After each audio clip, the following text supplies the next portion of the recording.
Hey, lovelies. So we are back and we are going to finish the house.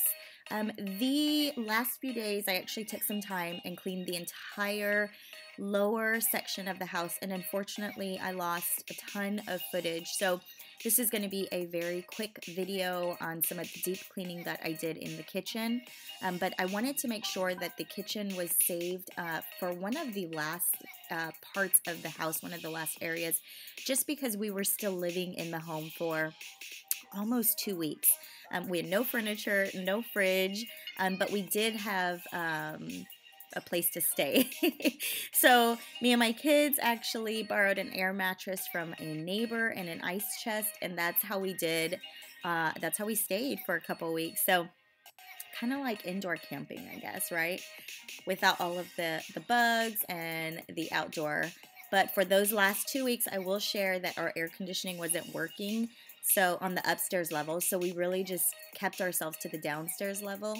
So it was just a ton of stuff going on for, like I said, almost 2 weeks. But I did want to make sure that I got everything done in phases, which is why I worked on the upper level of the house first, especially with no air conditioning. I had to do that in kind of like pockets of time.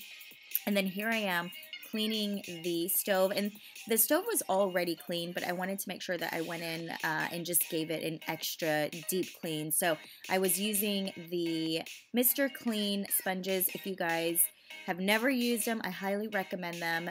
Most times you can just get water, wet the sponge, and just clean it that way. Of course, I like to add or go over things with some Mrs. Meyer's spray. And then here I'm cleaning out all of the windowsills. So I went through the entire lower section of the house and cleaned all of the windowsills out just to make sure that it gave it that real clean, new feeling.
So one of the things that I also wanted to make sure that I had done was clean the oven. I feel like this is such an important step that most people forget about. My ovens are self-cleaning. I've used them a couple times in the past, so I basically just set the self-cleaning option, and what it'll do is it will auto lock and it'll heat up at extreme temperatures for about 4.5 hours. So I set the auto cleaning function on my oven. I thought I could run both of them at the same time, but you can't. You have to run one at a time. And so that's what I started here. And while the oven was cleaning, I went ahead and tackled the microwave. Remember I told you that we've been living in this house for about almost 2 weeks with no fridge? Well, the microwave definitely got put to use. And honestly, I just held off to the last minute on getting it clean. So here I am just giving it a good cleaning, and I'm making sure that the inside is cleaned, the plating is clean, as well as the vents on top of the microwave.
So after I cleaned the microwave, the oven was done, or actually after I had done the entire lower level for the most part, the oven was done.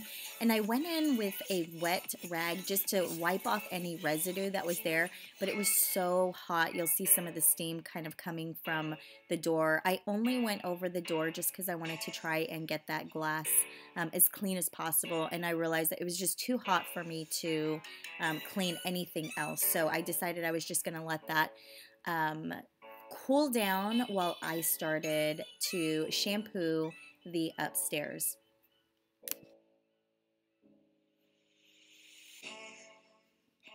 So this shampooer is the Bissell Pro Heat 2-Time Revolution, and it's perfect if you have pets or even that really thick Berber carpet. And so that's what I actually have, is that really thick cut Berber carpet. And to be honest, this is probably the best shampooer that I've ever used. I will typically rent one of the carpet cleaners from like the local grocery store just because I feel like they that they pick up most of the water and they leave the suction for the vacuum is really strong. But I did end up using this Bissell one because I needed it over the course of a few days and I didn't want to have to rent a vacuum cleaner. And this shampooer is so lightweight and it is so easy to use, and the heat that it gives off is honestly, I'm just so impressed with this shampooer. Our new house actually will have tile throughout the entire house, so we won't need a shampooer. But if you are in the market for a good shampooer, this is hands down one of the best ones. And so I will actually link it in my Amazon store, so if you're interested, you can check it out there. But the final thing that we ended up doing was clean the oven, and you can see that when you use the self-cleaning function, everything just comes off. I honestly love the self-cleaning option because I don't have to use any harsh chemicals. So it is just awesome.